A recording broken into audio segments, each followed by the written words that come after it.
Maraming salamat po, Mr. Chairman. And the very reason why we are here right now ay yung sinabi ni Congressman Presley is talagang maibaba yung presyo ng transmission rate. And that's the reason why we've been fighting this for so many years. As a matter of fact, noong 2019 pa, pinaglalaban na po natin itong reset na kung saan ay 2011 ang last recorded na rate reset. And it's been like 13 years. Hanggang ngayon, wala pa po. And that's the reason why we're asking why. Di ba, bakit hindi nagkakaroon ng panibagong set ng rates para sa transmission? And kung mapapababa natin ang lahat ng mga building blocks that the ERC is now evaluating through the RAAC and the NCL, like the return on capital, the CAPEX, the opening RAB, the regulatory asset base, and even the depreciation on the capital, on the return of capital, at even the operating and maintenance expenses, I'm pretty sure ito pong ating pong hearing na to magkakaroon ng positibong resulta sa pagbaba ng kuryente ng transmission rate ng ating pong bansa. Now, magsimula po muna tayo dito, Mr. Chairman. Ang tatanungin ko po ay ang NGCP regarding doon po sa inyong IPO na in the last hearing, I mentioned about this IPO. Ano po ba yung legal obligation ng NGCP regarding the public offering na binabanggit ng provision ng ating pong batas? Attorney Malyari, you can answer this.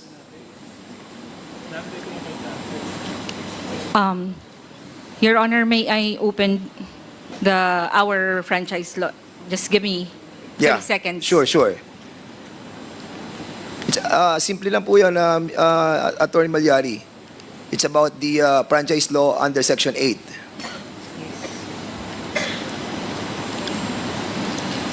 Meron ba? RA... Ano nga na natin? Okay, ako na lang mag-mention, Attorney Malyari. So under Section 8, ang mandato po ng ating pong NGCP is to offer sa public yung ating pong share of stock. At ito po ay within 10 years from the commencement of its operation. At kung ating pong pagbabasihan yung commencement ng inyong pong operation, nagsimula po kayo noong January 15, 2009. At yung pong inyong statutory deadline ay natapos noong January 14, 2019. Ngayon po ay January 14, 6 years ago. Doon po natapos yung inyong pong deadline para po sa tinatawag mo nating pagpasok po ninyo sa IPO na siya pong tinakda ng Section 8 under the Public Act 9511. So ngayon, Attorney Malyari, I will be asking you a question. Why is this public offering requirement was imposed by law? Ano po ba yung sinasabi nating purpose behind it? Bakit tayo minamandato ng public offering?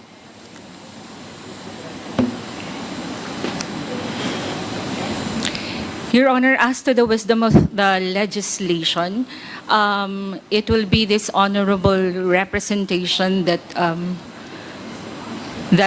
may be able to expound that because it is indeed written in our franchise. So,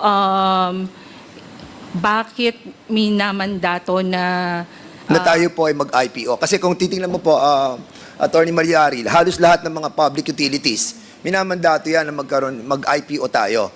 I-share natin sa public yung ating pong pag-aari ng ating pong entity dahil public utility to. So, the very rationale of our Constitution under Section 2 of Article 4, Article 12 of the 1987 ay magkaroon ng equity yung ating mga mamayan. To be more transparent, magkaroon tayo ng accountability, and at the same time, yung ownership at yung operation, somehow operation, ay mapapunta sa ating mga kababayan. Most especially, ang ating pong transmission is a natural monopoly. Ang ibig sabihin po ay wala po siyang kakompetensya. And that's the reason why, kung wala siyang kakompetensya, kailangan siya ng partisipasyon ng ating pong mga kababayan. Now, I will be asking you again, Attorney Malyari, are there entities in the energy sector or elsewhere na masabi natin that the public offering is also been provided? Meron po ba kayong alam that yung mga public utilities are sharing their ownership to the public? Your Honor, top of my head, I apologize. I am not aware Sige, of other public utilities. okay, Top of my sa head. ERC, meron po ba tayo alam na mga public utilities? ERC Commissioner, Chairman Dimalanta? Yes, Mr. Chair. In fact, the EPIRA requires, under its current form, EPIRA requires generation companies, distribution utilities, as well as for individual franchises, like for telecoms, for example, they have public listing requirement. Correct. Under Republic Act 79-25, yung ating pong mga public telecommunications mandates na to offer at least 30% sa IPO. At ito pong ating may nilad nung ating pong inaprubahan ng kanilang renewal ng kanilang concession agreement, pumasok din po yung kanilang IPO. And even the Manila Water, ito po yung sinasabi ko in the last hearing, yung pong kanilang mga empleyado, no, sayang wala si Atty. Cynthia, pero during that time, sa hearing, sinabi ko na ang Maynilad, ito pala yun, yung ESOP, Employee Stock Option Plan, na kung saan binigyan nila ng share ang kanilang mga empleyado, which dapat yun po ang ginawang una ng NGCP kung talagang mahal nila ang kanilang mga employees. Now, tama si Chairman Mona that under the EPIRA law, yung ating pong Republic Act 9136, 15% doon sa ating mga distribution utilities. And isa pang batas na nagsasabi dito ay Republic Act number 8479. Ito po yung Downstream Oil Industry Deregulation Act of 1998 na inaalaw na mapapunta sa public yung 10% of their common stock. Now, ang tanong ko sa iyo, Attorney Malyari, did NGCP meet the legal requirement for an IPO within 10 years from the grant of its franchise? Your Honor, I would like to read now that I was able to open the Section 8 of NGCP Franchise RA 93511. Dispersal of ownership, Mr. Chair, two ways, Mr. Chair. One is to make a public offering of the shares representing at least 20% of the outstanding capital stock or higher percentage that may hereafter be provided by law. And there's another, Mr. Chair, provided that the listing in the PSE of any company which directly or indirectly owns or controls at least 30% of the outstanding shares of stock of the grantee shall be considered full compliance. Alright. So, tatanungin lang kita, Attorney Malyari. Simple lang yung tanong ko. Did NGCP meet the legal requirement for an IPO within the 10 years period that was mentioned in Section 8, Republic Act 9511? Yes or no? Your Honor, our legal position is yes. Yes, your pursuant to legal the position is yes. Correct. Now, nung November 13, 2018, para maintindihan po ng ating mga kasamahan at mga nanonood sa atin, para at least maging klaro po. Kasi dito ako ipaglalabang ko that you have violated Section 8, Republic Act 9511. But in your contention, in your statement a while ago, you have mentioned that in May 26, 2022, the order of the ERC was that NGCP was compliant with Section 8. But that was in contrast with the decision of the ERC on March 10, 2021, when they rejected your motion for reconsideration when you filed a petition on November 13, 2018. Now, ang tanong ko sa iyo, Attorney Malyari, ano ang final nyo nung November 13, 2018 sa ERC with regards to this listing of share of stock of the NGCP? Mr. Chair, I am not the counsel that personally Who is the handled- proper person to answer my query? Mr. Chair, can you just give me one minute, Mr. Chair?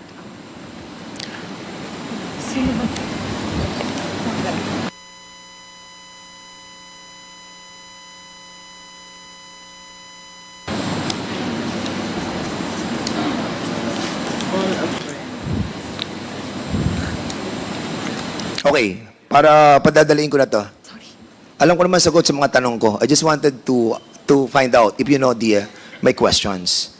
Now, November 13, 2018, barely 2 months prior to the statutory deadline that was set by the franchise law that was given to NGCP, nag-file kayo ng petition for the approval of the extension of the period for listing of the shares of stock of the NGCP.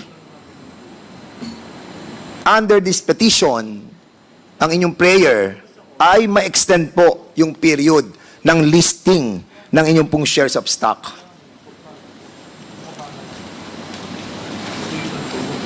Are you familiar with this? Now that you're mentioning, Mr. Chair, I'm taking your word as is, All Mr. right. Chair. Now, tanong ko sa commission, ERC. Wala pa si Mona Lisa dito. Siguro ang tatanungin ko dito ay si Ma'am Commissioner Maceda. Ma'am, thank you for being here. Ano po naging aksyon ng komisyon on this petition for extension of the listing of shares of stock of NGCP? If it's the November 2018 motion to extend actually, there was a prayer actually to extend the period for listing of shares of stock of NGCP. The decision of the Commission was adopted March 3, 2020, as you mentioned, Your Honor, and the decision was to deny such motion to extend the period to comply with the public listing requirement. So, ang kanilang prayer prior to the deadline noong listing ng share of stocks ng NGCP in accordance with Section 8 ay dininay noong March 3, 2020. Am I correct? I confirm that, Your Honor. And what are the other directive of the NGCP or of the ERC to the NGCP regarding doon po sa process ng public listing? Yes, sir. If I may just read the pertinent portion of the order, Your Honor. Yes, please, go ahead. This is the order dated 3 March 2020 on the public offering requirement. Wherefore, the foregoing premises considered, the petition filed by the National Grid Corporation of the Philippines, seeking the Commission's approval of its proposed extension of period to list its shares of stock in compliance with RA 9511, is hereby denied and is directed to comply with the following. Number 1, NGCP is directed to commence immediately the process of public listing pursuant to RA 9511 and to fully comply with the same within 6 months from receipt of the decision. Second, NGCP is hereby directed to submit a compliance report showing its compliance with its public listing obligation within 30 days from the said compliance. So ordered. So in other Dated 3 words, March. Madam Maceda, there was a directive from the Commission for NGCP to immediately comply with the process of publicly listing. I confirm that, Your Honor. Sila po ba ay nag-submit ng compliance report na binabanggit nyo sa order ninyo? Within 30 days, sinabi po dito, to submit a compliance report. From my recollection, Your Honor, they submitted a motion for reconsideration, and it was filed within the time frame as provided under our rules. All right. That I understand. Okay. We will go on that, Madam Maceda. Punta mo muna tayo bago tayo pumunta sa motion for reconsideration. Doon sa petition nila no November 13, 2018, was there any representation from NGCP that it will be pursuing a share swap transaction as a form of compliance with the public listing requirement under Section 8 of Republic Act 9511. Was there any mention of the share swap? Noong November 2018, 2 months prior to the statutory deadline of January 14, 2019. There was no mention of that, Your Honor. No mention. Okay. In March 3, 2020, Your Honor, if I may, Your Honor. Yes, go ahead. Just to add, in our deliberations, there was no mention at all of a share swap agreement, but Ma'am, can you speak louder, please? And Ma'am Mona Lisa, can you kindly turn off your mic, please? from our discussions, Your Honor, the share swap transaction was never discussed during the deliberations of the commission. But I've been perusing through the order that was issued, and I note here that from the evidences submitted actually by the applicant, there was an indication that they had abandoned the share swap, no? I was about to go there. Excuse me, Madam. Because I have read all the documents that I gotten in the website of the ERC, and even the partial initial determination and also the draft of final determination. I got all these copies. And it's here with me. And I've read about it. Ma'am, ang tanong ko po, hindi ko alam kung nandun kayo sa hearing. During nung dinidiscuss po itong news report na sinasabi mo, entitled, noong November 17, 2010, by ABS-CBN News, entitled, C. Junior Cojuto may raise funds for NGCP via backdoor listing, was among the exhibits submitted by NGCP, and the stated purpose of its submission based on the decision was to prove that the attempt at backdoor listing was abandoned in 2016. So ito po yung minimension nyo, no? That they have the intention to abandon the share swap because there was a due adverse decision from the BIR regarding the tax-free status of the transaction. And as a matter of fact, doon sa Annex G, no, na nakuha ko rin po doon sa inyo pong documents coming sa website, news report posted on the website of the DOE on March 1, 2016, entitled C. Cojuto Cancel Share Swap Deal for Synergy Grid, also submitted to ng NGCP. May I know? Siguro sa NGCP. May I know, NGCP, what this adverse ruling of the BIR is all about?